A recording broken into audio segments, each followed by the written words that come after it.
Welcome to Backroom Talk. We're talking about full body resistance today. Because everyone can do full body resistance training. So as long as you're choosing exercises that elicit that, you're all good, right? So week 1 could be a close grip bench press. Week 2 could be a weighted dip. Have you played around with GVT? Oh gosh, yes, of course, yeah. Yes, way too much. To listen to more Backroom Talk, be sure to subscribe. Learn to design personalized programs with the OPEX system of coaching by heading to opexfit.com. All right, guys, welcome to another week of Backroom Talk. I am here with Carl, and Carl, I wanted to start off the conversation by sharing an article. That's the thing we're doing right now. I will drop it into the description and the notes, guys, if you want to go and read it for yourself. But this article is really just related to Facebook's plans to release an Instagram for kids. And now nothing is like set in stone. They haven't actually said what this Instagram for kids is going to look like, but there was a bit of a leak that, from internally from Facebook that suggested there are plans to work in, the youth space with Instagram. And there's been some backlash and concern about that. And I think just recently what this article starts off with is 44 attorneys general signed a letter, asking Facebook not to do this and raising a lot of concern about child welfare and mental health and what it does to kids being in an online space where they can share content freely amongst themselves. So, Carl, I want your thoughts. Like, you use social media, you're a father. What do you think about Instagram for kids? Yeah, that's a good point. I'm probably the most qualified person to have an opinion on this. Qualified. I use Instagram and I have kids.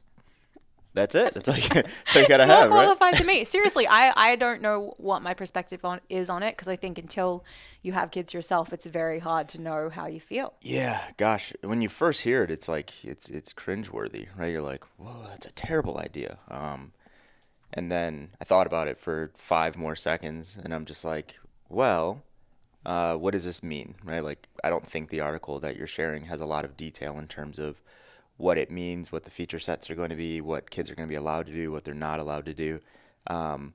Let's rewind this to, I have no idea when YouTube Kids came out, but let's rewind this 5 years ago. Just guessing, that's when it came out. And let's say we're sitting here and we're having the same conversation. Like, YouTube says that they're going to launch an app for kids only. It's like, what would our reaction have been back then? We probably would have been like, oh my gosh, there's some shitty things on YouTube. There's no one on YouTube saying like, predetermining what can go on the platform. Rather, it's things go on the platform and then they take it down. So it's like a kid can see this, and then they launch the app. And both of my kids have Kids YouTube or YouTube Kids, whatever the heck it's called.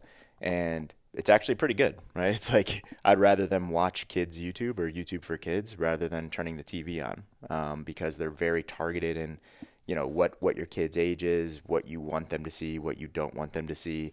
Do you want them to see entertaining things? Do you want them to just have access to educational things?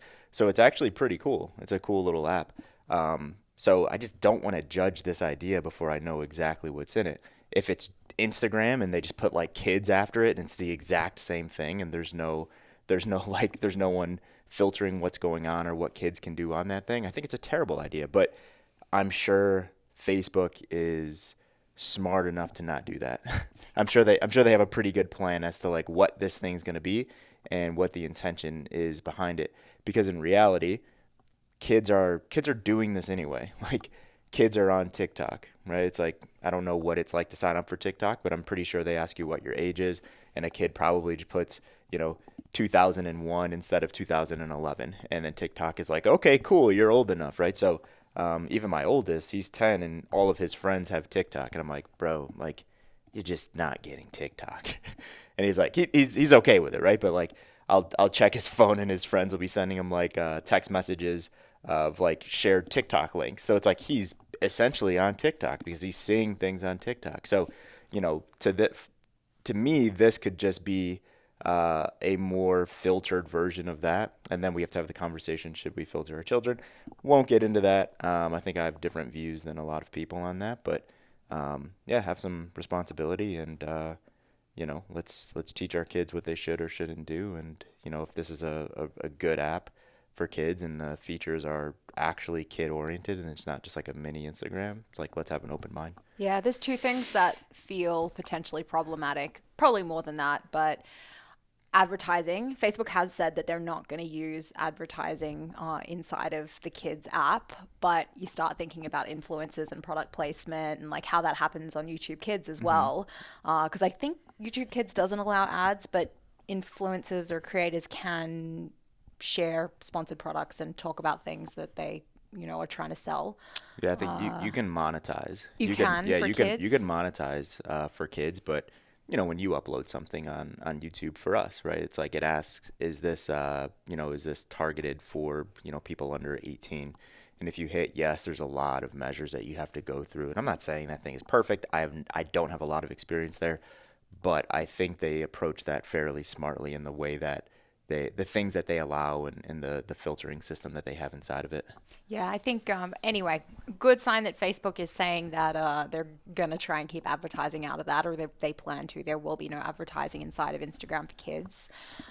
Secondarily, just the filtering piece and like how do you actually keep nefarious people off of this? Because we know that, we can't control that in regular Facebook or regular Instagram. There's people posting, explicit crap and lurking and being, just scary, creepy online figures. And how do you keep that out of Instagram for kids? I don't know. Yeah, I just don't know if that's Facebook, Instagram's, YouTube's. I don't think that's all on them. You know what I mean? Like I think there's things that you absolutely should not do, right? Like what you just mentioned, and like targeting kids with advertisements and sharing private data of a 12-year-old or something like that. But if they check the boxes on privacy, if they check the boxes on actually putting this thing out for let's call it a noble cause, if there's a such thing in social media, it's like now it's on parents, right? Like parents need to filter that stuff. That's a parent's job. And if you as a parent if you don't trust your kid, don't give them a cell phone with internet access. That's just crazy, right? So yeah, I mean, no judgment. Everyone raises their kids differently, but I think parents have a role to play as well. I don't think it's all on Instagram, Google, Facebook. Broader question, do you think it is damaging for children to be growing up in an environment where so much socialization is happening online and not in person? And this is just like probably going to cement that or make it a little bit easier for kids to exist with their friends in this bubble. It's another step in that direction where socialization is happening exclusively online. Yeah, it's inevitable. Like these attorney generals can say, no, don't do it today, but it's going to happen, right? It's like our world is not moving away from digital. Our world is not moving away from social media. It's a part of life, right? So I'm always in the camp of like, if you can't beat it, try to figure out a way to embrace it. But everything has an opportunity to be damaging, right? Absolutely everything has an opportunity. Even good things have an opportunity to be damaging. So the short answer is yes, of course, it can be. The longer answer is what is not. Well, I guess we'll see how this thing looks. Yeah. Well, would I let my kid on it?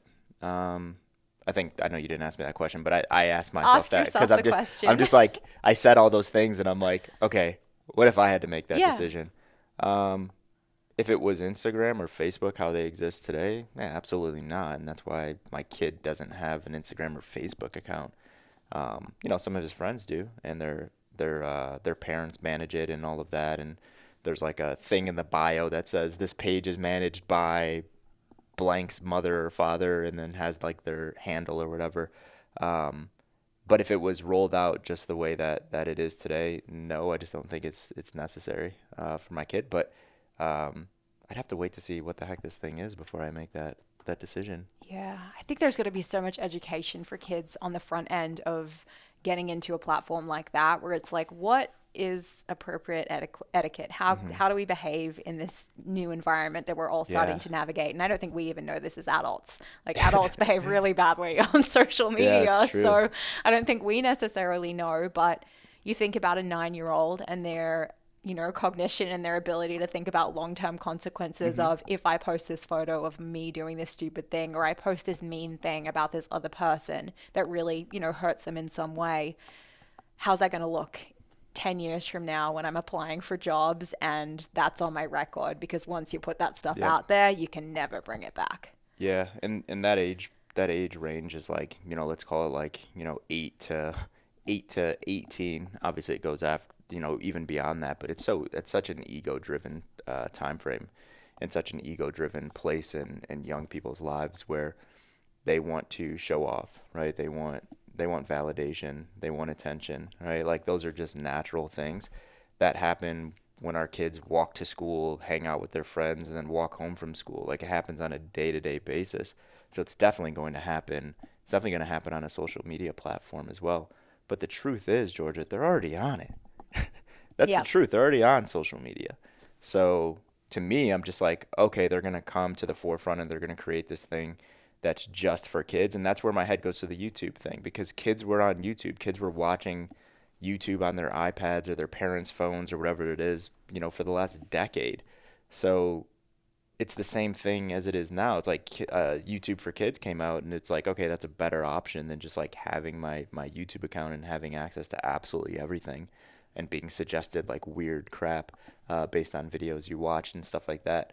So yeah, I mean, I think we're protesting something that's already happening. Yeah, I think the tide is already, on its way in, and there's no way for us to control that. Not that I'm like for it and agree with it. I guess I'm just trying to be a realist and just like, hey man, just, make the best out of it. Agreed. And gosh, I think about being that age, and when your parents or an older person tells you not to do something, the immediate thing you want to do is do that thing. And I don't know if that's just exclusive to kids. I probably am still that way, right? When someone says don't do something, this is bad, like you want to go all in. So if we can create a safer space for that to happen, and condone it, and make it not this off limits, really controversial thing, then maybe it will be better. Final question: why is there a video of I Trump? have no on that? idea. Is that relevant to I article? don't think so. I didn't actually watch the video. Okay, because I know Trump is creating a new social media platform. I hope this isn't it. Let's move on from that and get into some training talk. So we're talking about full body resistance today. Yeah. And that stemmed from, we got questions from some of our coaches around German body comp training. Mm-hmm. And what is it? And how do you use it? And why do you use it?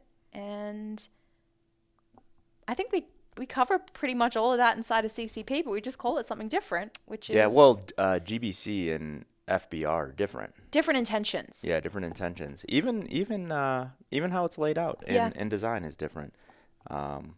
So yeah, I think that's important. Yeah, the intentions on each program would show in like the design, the exercise selection, the rest, the tempo, all of that stuff would show there. So because the intentions are just different, they are different. But if the intentions align with GBC, then FBR would look like GBC, if that makes sense. Got it. Yes. Let's just for people that are not familiar with all of these acronyms we keep throwing out, let's start with what full body resistance is. Yeah, so full body resistance is just an idea that you're hitting multiple patterns. Upper and lower would mean full body. So if you're doing A1, A2, bench press, squat, that's full body resistance. Now imagine you're doing A1, A2, B1, B2, C1, C2, and then now you put all 6 patterns across all of those supersets. That's also full body resistance. So it's just the idea of hitting multiple patterns in the upper and lower body in a single session. And for our audience and our coaches, we teach that inside of CCP as, the template that you're going to follow. Not template. Template was definitely the wrong word there. No, I think that's right. It's like it's a templated idea. Yeah. It's like the templated split that you would use to make it a little easier for you. The daily plan that you will use for your novice clients. Yes, that's it. The daily plan there. So on the other hand, GBC, what is it? All right, so GBC is, let's start with intention. So the intention behind GBC is to increase growth hormone. through resistance training. The reason why you want to increase growth hormone through resistance training is to increase fat burning, right? Like fat loss Sure. capabilities, as well as increase the potential to develop muscle mass. So that's the whole goal around GBC. So it's creating the hormone in the body to equal those things. The name German body comp Yeah. kind of gives that away, and that was popularized by Poliquin, right? Yeah. So when we look at the history of it, it was actually developed. The idea was developed around the Cold War, and the idea was just what we talked about. It's like, can increasing HGH in the body equal blank, right? So that was like the whole idea. It's like, what happens when you increase this in the human body? And that's what it led to. It wasn't so much increasing muscle mass at that point. It was more increasing fat loss potential. So that was like around the Cold War, and then in the 1980s, it was actually studied in the United States and found to be true. So it was just a theory until it was studied, of course. And then Poliquin took those ideas, wrapped a name around it, and wrapped a system around eliciting more HGH in the body. So yeah, Poliquin popularized it in the 1990s. Okay. In terms of layout of what goes inside of GBC, you gave us what goes inside of FBR. Is it different on GBC? No, it's the same idea. What you're looking at in GBC is you're looking at what exercises can I do and how can I do those exercises to increase HGH. So the idea is to use compound exercise selections as possible, unless you approach it in a more like descending, like we call it, like complexity idea. So it's like, think about back squat, cyclist front squat, jump squat, right? Like that could be GBC, and that's like A1, A2, A3, and you could even take it further, right? Because we haven't hit the upper body yet. And then, so let's say you're resting 10 seconds between each of those exercises, and then you rest 90 seconds and you go to A4.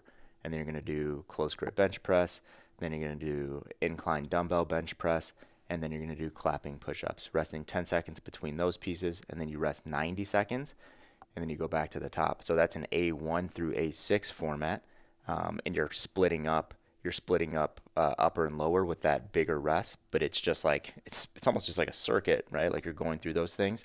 So it's compound to less compound as you go A1 to A3 and B1 to B3. And then you do that for 3, 4, 5 sets.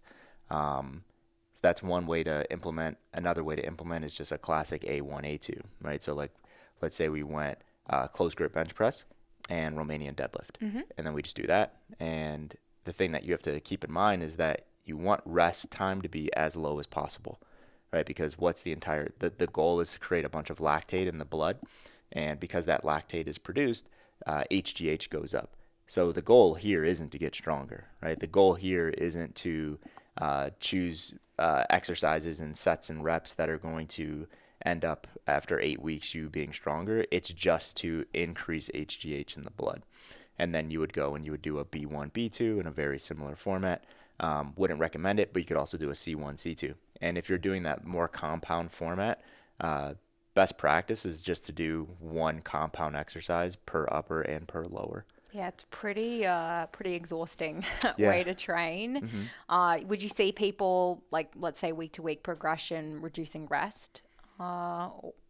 Depends. Yeah. I mean, Yeah. that's one way to do it. You can change the exercise completely, because remember, there's no real progression. The only progression is you want to lose some body fat. Yep. So as long as you're choosing exercises that elicit that, you're all good, right? So week 1 could be a close grip bench press. Week 2 could be a weighted dip. Week 3 can be a heavy dumbbell incline bench press, right? So exercise selection doesn't matter that much, because if we're like, okay, we want to make this a very linear GBC program, now what are your intentions? Your intentions are now to go from volume to intensity, and that's not the idea in GBC. So you could keep it static across the entire cycle and just change exercises, or like you said, you can just decrease you can decrease rest times, or you can keep it static across in terms of like reps, sets.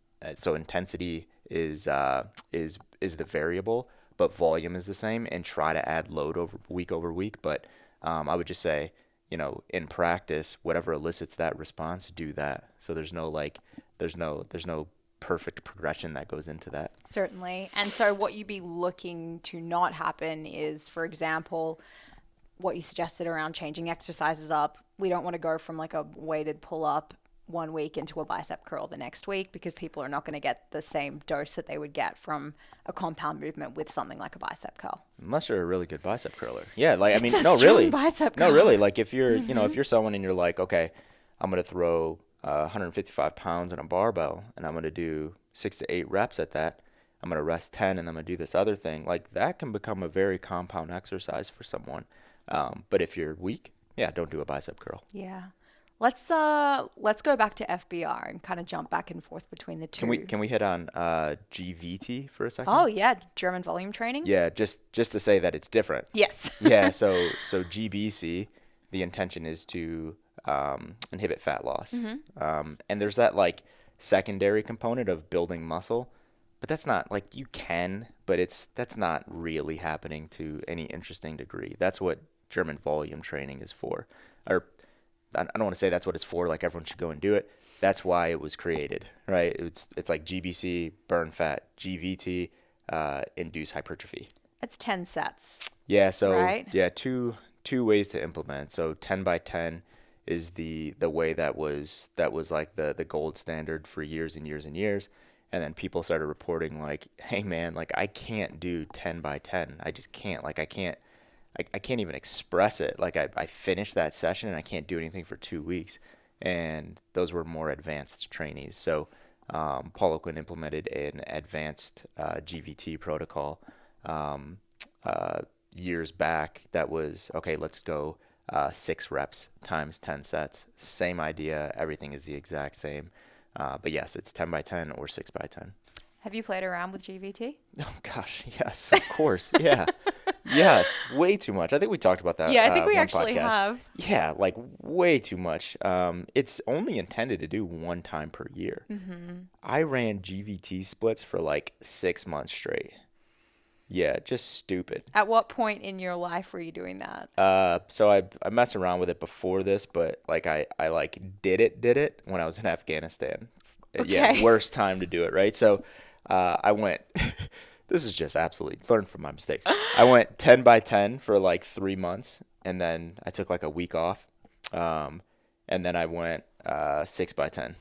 Okay. 6 reps, 10 sets, for like another 3 months, and holy shit, I got really big though. How did you feel, and like what was the cognitive dissonance that don't- allowed you to like I don't know. push through that? I don't know. I don't know how I felt. I mean, gosh, I was in like a cesspool of stress, right? Like you're just in that environment. So I was unaware. I don't know how it really made me feel.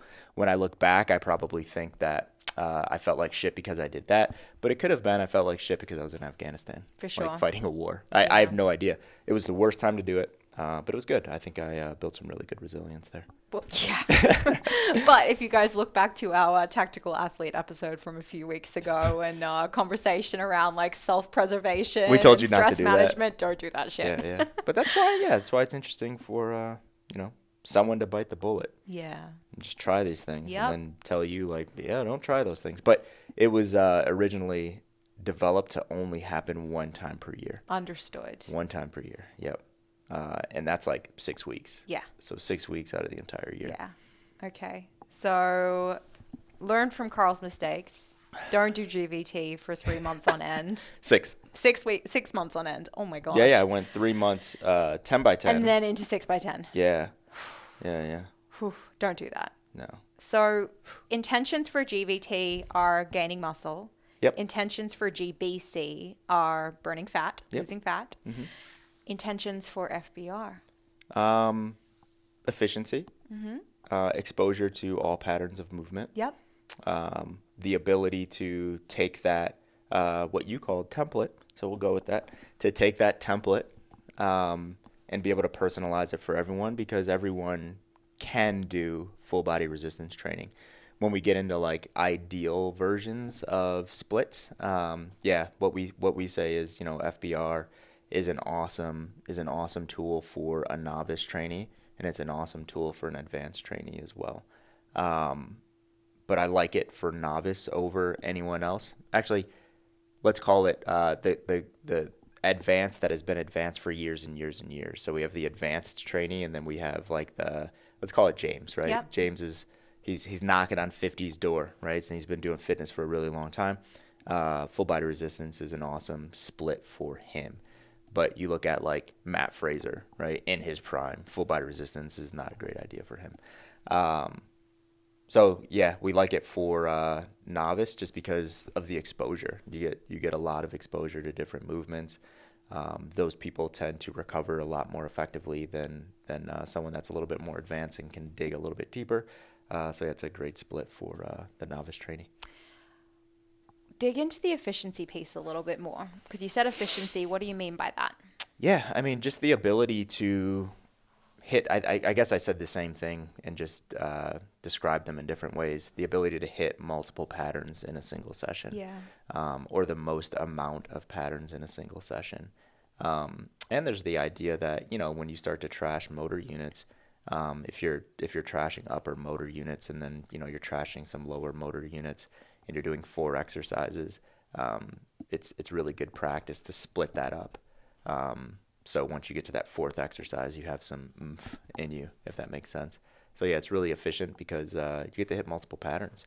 And it's efficient because if someone wants to train 2 or 3 times a week, they can get some pretty good training volume relative to those patterns if they do FBR. Yeah, and we think about not our Carl in Afghanistan or our college kid with access to a weight room and, plenty of time to go and train, but the average person that walks into an OPEX gym or reaches out, they don't want to train 5 or 6 days a week. Mm-hmm. They probably want to come into the gym 2 to 3 times around their busy lives and doing a body part split where you're just doing upper body one day and then just doing lower body the other day, and then you have 7 days until you get back to working on your push-ups and your dips. That can be really challenging and not enough frequency for people to develop that.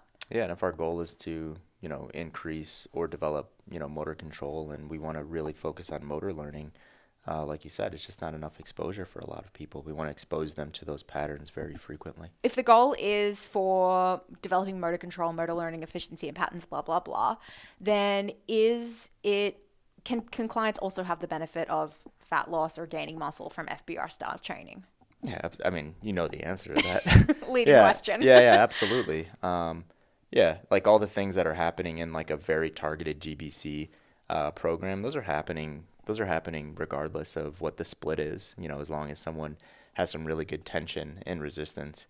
You can come in and do, 5 sets of 6 on the bench press and still get some of those really good HGH boosts and all of that stuff. So, yeah, of course.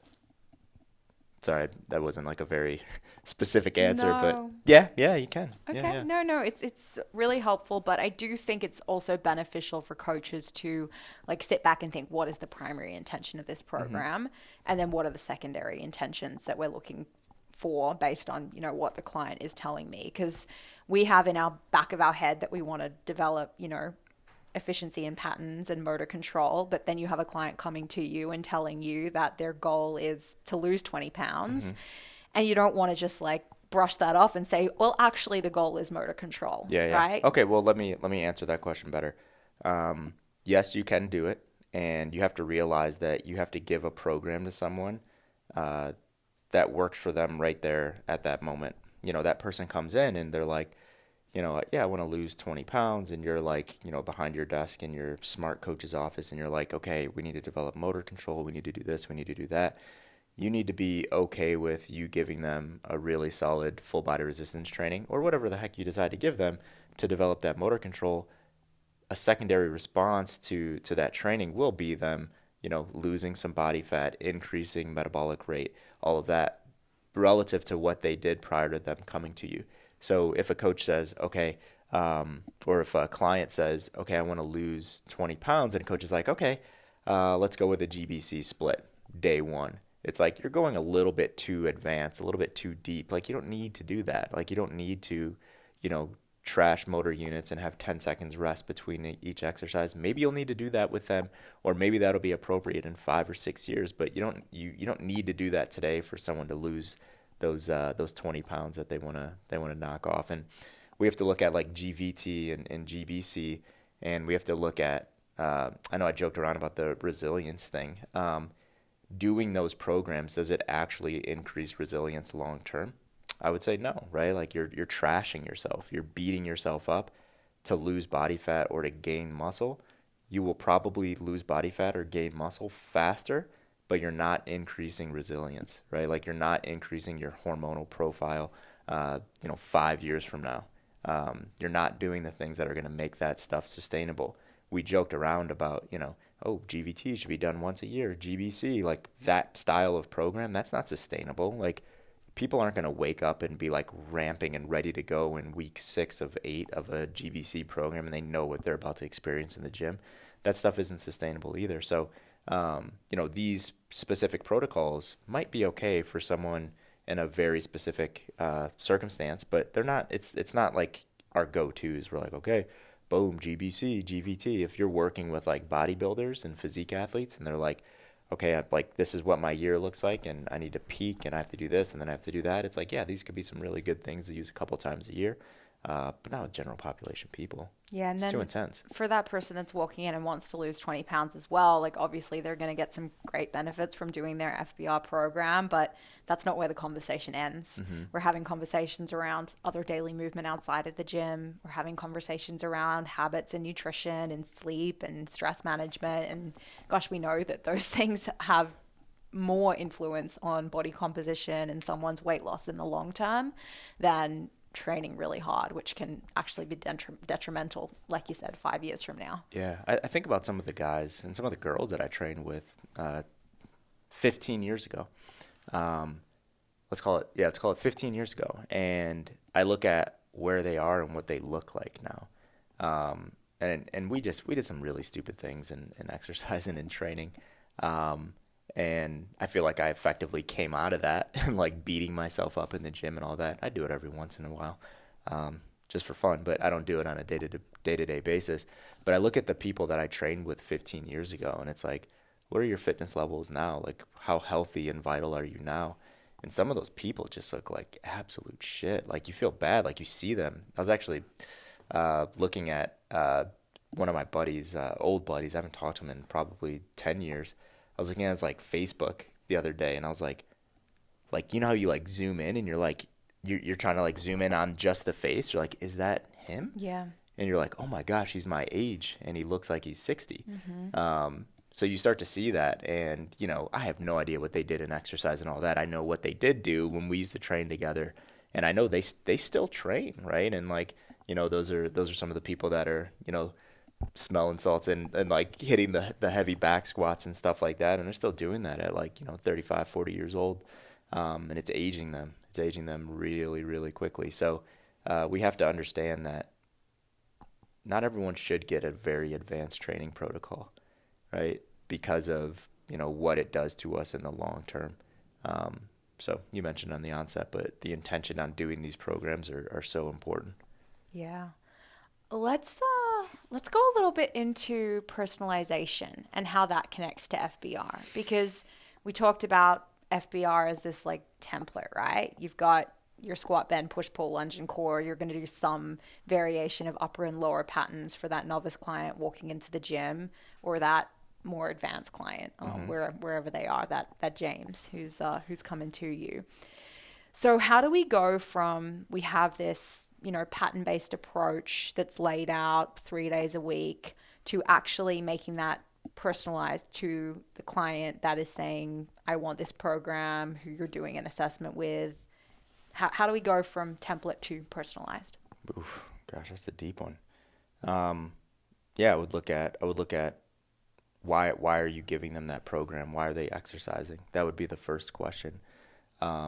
Because just to give two polar opposite examples, if someone's exercising to have a better back squat versus someone's exercising to look good and feel good, exercise selection is going to be vastly different, right? Like we're focusing on the back squat here. Like that's our bread and butter. For this person, we may never back squat. We will do the squat pattern, but maybe we never need a back squat with this person. So you think about what their goals are and the intention of that program design. And then, of course, you have to look at what they're capable of. So we have some people that aren't even capable of performing a pattern of movement. I think the most common one is actually the squat. So there's like variability that needs to happen in the squat to meet them where they are in that movement and give them things that can progress them to eventually being able to perform that movement effectively or that pattern effectively unloaded. So yeah, I mean, those would be the two biggest pieces. It's like, why are you giving them that program? So what are their goals and what are they capable of doing? And then what is fitness going to look like for them, a year, 2 years, 10 years from now? And with that client, we have the ability to play with things like ordering, for example. So when they walk into the gym or on a Monday, right after they've had a restful Sunday with their family, what's the priority? Like, they failed their squat pattern. We probably want to sit that right up the front when they're fresh and excited and well rested, and have that be the first thing that they attack in their session.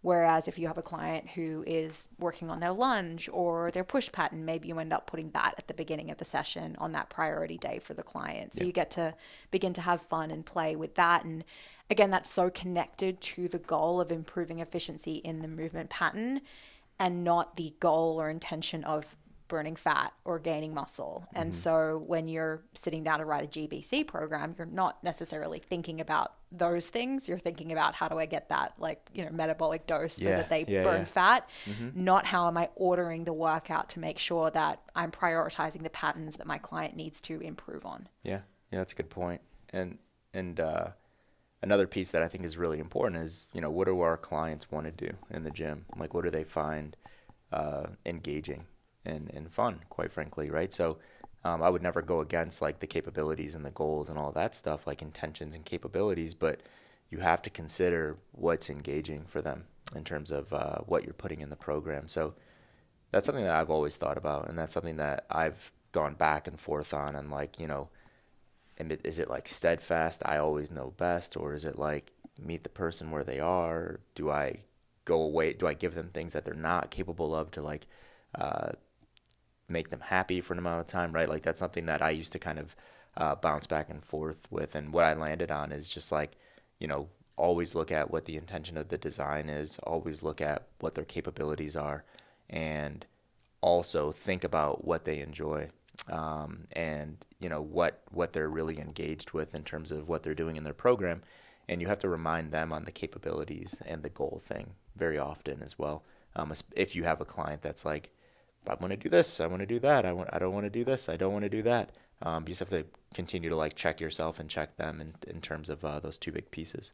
What about for the client? Let's say they are a novice. Maybe they're like 4 months into this training thing with you, Carl, and you've given them a FBR split or FBR daily plan, and every month you're changing up exercise selection, and it's a pretty linear like thing that you've been working on with them, and they get 4 months in and they're like, Carl, I'm bored. I'm really bored of what I'm doing. I hate this full body resistance thing. I want to, have variation, and I want to do random stuff every day, and I want to walk into the gym and not know what I'm going to expect, and it needs to be exciting. What do you say? Gosh, if they said it to me exactly like that, I'd probably tell them I don't want to work with them. Yeah. But if we kind of had a conversation and, we landed there where it's like, hey, I want some variety. I think this is where you're going with it, but I would just focus on what the pattern is for that day, and I would design a training program that focuses specifically on that pattern. But that doesn't mean that every day, every week, it's just going to be something brand new. A tactic that I really like to use is I keep like the compound or like the main exercise or whatever that is. I keep that very linear. I may keep it linear for 3 weeks, for 6 weeks, for 8 weeks, whatever it is. And then I just change accessory workouts, right, or exercises. I change like the auxiliary stuff where it's like, okay, we're squatting and we're pushing. Those are like the main pieces. Those are the priorities of the day. It's like, okay, let's go linear because those are priorities, right? Like you can't understand if they're getting better at those things if you don't do the thing consistently and you're not able to measure it. It's like, okay, we're going to do those things. And then let's say we have different patterns underneath. It's like, okay, we're just going to pick some accessory workouts or exercises that they're capable of, and we're going to shift those up every week. So yeah, just an example of how you can kind of shift those and meet that needy client without absolutely killing your flow as a coach and taking, an extra 20 minutes per week per person. That would just be an absolute nightmare. So it has to be scalable for the coach. Yeah, I know James was talking about that on Immersion with someone who'd asked a question around the client who wants a bunch of variety and to work on a bunch of different skills. And it is really time consuming if you're trying to change up every little piece every single week. And I think he made the point, like, fine if they want that, but are they paying for it? Are they paying more than the other client? And you do have to be realistic with what you're capable of doing with the resources that you have as a coach, and those resources include your time. I would say, if someone came to me and they said that, I would say, why the hell are you paying me $400 a month? Yeah. Like, if you just want a random program, like, those things are everywhere online. Like, if you don't want this thing to be personalized to you, like, maybe you're not a good fit for this. Like, you're wasting your money. I just go there. It's like, because as a coach, you think about how that feels when you're just giving someone random stuff. It's like you have no flow. That's not engaging at all. That's not fun. You're literally just like a monkey typing exercises in A, B, C, D and hitting go. Like there's no thinking that goes along with that. So God, I would hate to coach someone like that. Agreed. I think about the article we chatted about last week, Carl, around what was it called? The software that's going to allow. I forget. I've forgotten what it's called too. It starts with a D. I but forgot. Essentially, it lets clients the AI piece that allows clients to jump around from different trainers and try on a bunch of different workout programs, and just as more people experience things like that, which they're already experiencing, but how is that going to further ingrain those bad behaviors around exercise? Well, you have to think about it. It's like, what do we believe? We believe that you can't do those things over a long period of time and see success. So if that's what we truly believe, which it is, people will do that, and then where will they end up? They'll end up looking for the right answer, right? Like they'll end up looking for something that works for them for the next 5 years. I think a lot of people will go to that, but I don't think a lot of people will stay inside of a system like that for 5 years. They can't, because they won't. They'll get unengaged. They'll stop seeing progress. Like we won't get into it because we got into it last week, but yeah, there's like none of this. You know what I mean? You're just doing random shit every day and just hoping that you see success and whatever success means to you.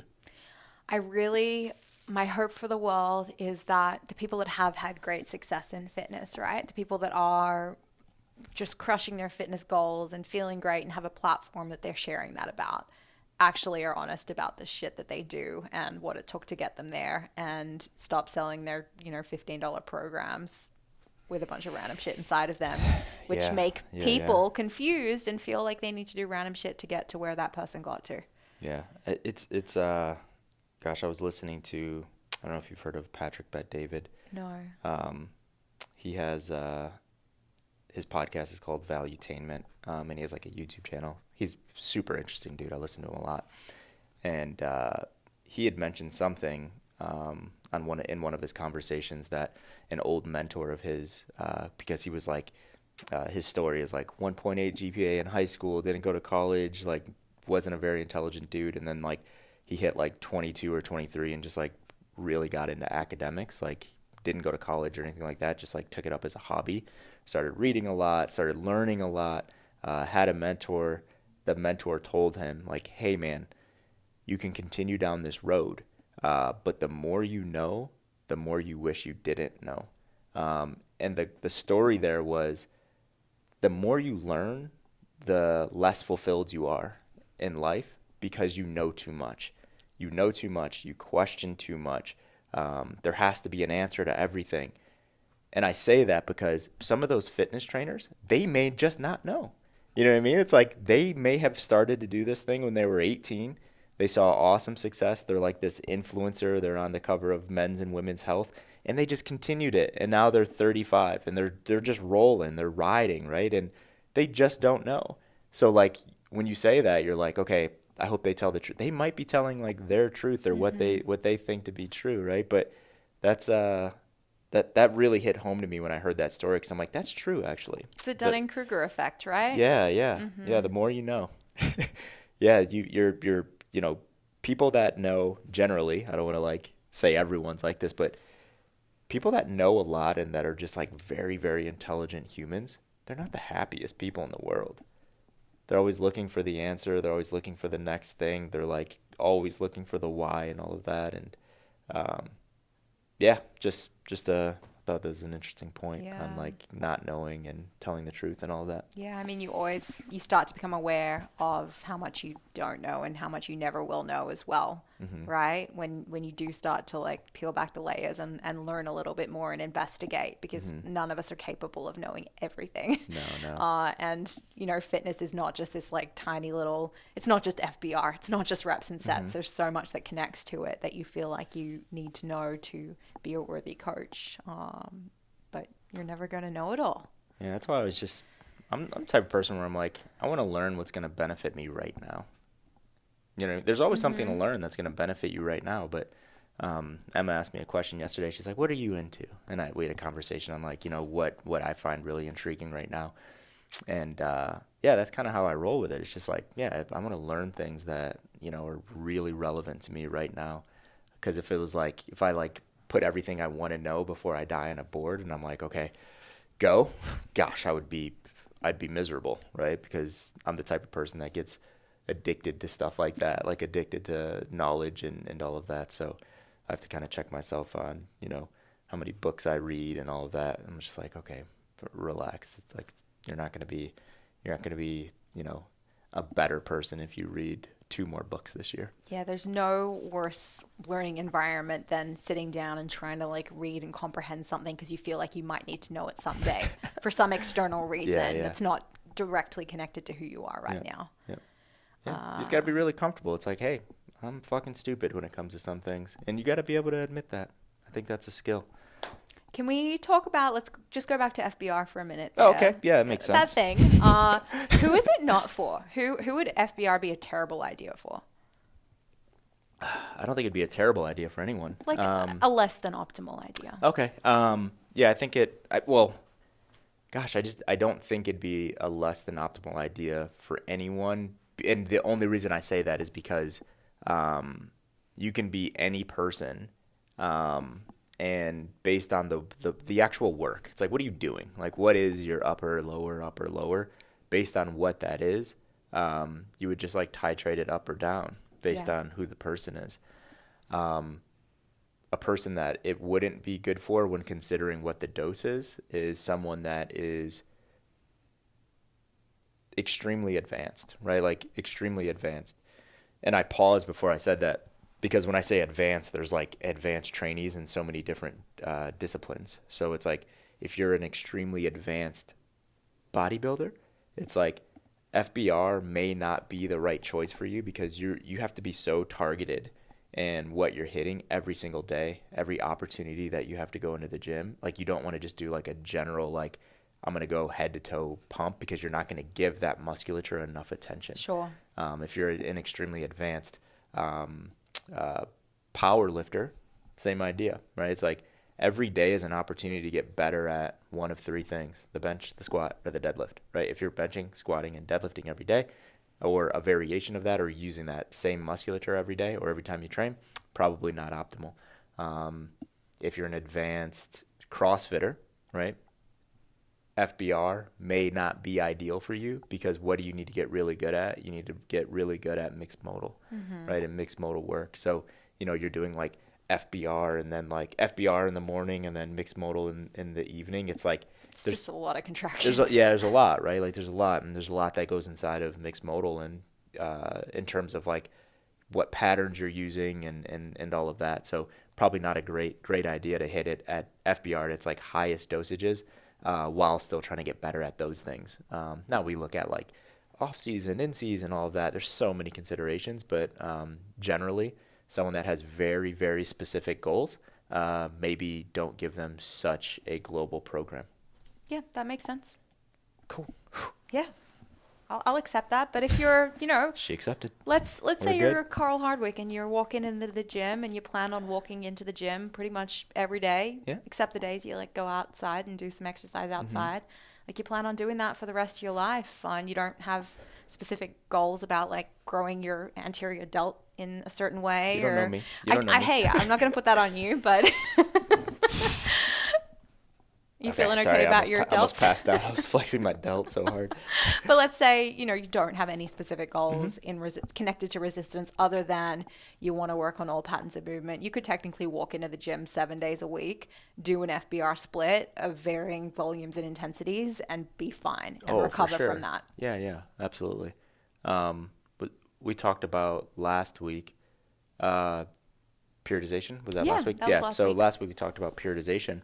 You look at any of those models, and like you said, like if you titrate up or down that volume and intensity, you could do a very linear 7 day a week FBR piece, and you could do that effectively, and you can progress that over a really long period of time. You can hit like a non-linear format and do like, okay, this is my my power day, this is my max strength day, this is my dynamic day. And you can train, an FBR style in that format as well and progress it for a long period of time. It just depends on what's inside of it. Yeah. Yeah, it just depends on what's inside of it. What split are you doing right now? Upper lower for me. Yeah, I'm rethinking that though because I'm on the mat like a lot and I want to get on the mat even more. I've got like the itch to just be there every single day, and so 4 days of resistance training, which I really enjoy. It's just a lot of time in the gym. It's a lot of days to get into the gym. And then if I want to do any mat work as well, which I do enjoy also. Yeah. It's like the problem of like too many things to want to play with. But I do find when I start going FBR, my sessions get a little bit longer, and I love if I can keep stuff like 45 minutes to an hour. Yeah. So. Yeah.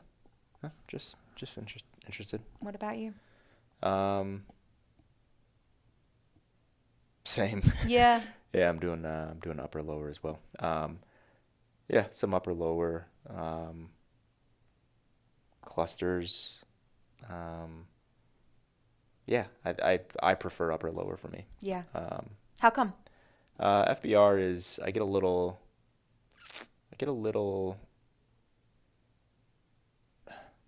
trying to think of the best word.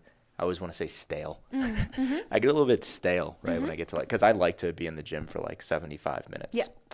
That's like my sweet spot that I try to say. Like, I'm not.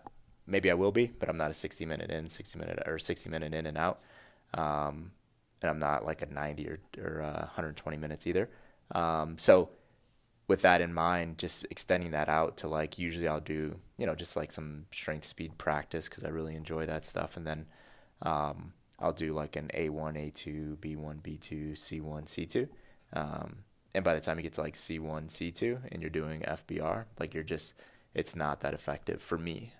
So I like upper lower. I'll still do FBR, but I'll do like my sweet spot in a split is upper lower, Mondays focusing on upper, Tuesdays lower, Wednesdays like outside stuff, Thursdays going back to lower, Fridays going upper, and then Saturdays doing upper and lower. Yep. So I'll do like a mat piece and then FBR after the mat piece actually, because the intention is aerobics. So that's like my ideal split right now. Yeah. Sounds nice. Yeah, it's fun. Sounds good. It's pretty cool. Yeah. All right, guys, let us know what your split is. Is it FBR? Is it upper lower? Is it specific? Leave us a comment. Or is it rough? What is rough? Just random. That's fun. Yeah, that or works. RAF. Well, guys, thank you for tuning in. And like always, please make sure you do subscribe and leave us a review. We do appreciate you. Thank you.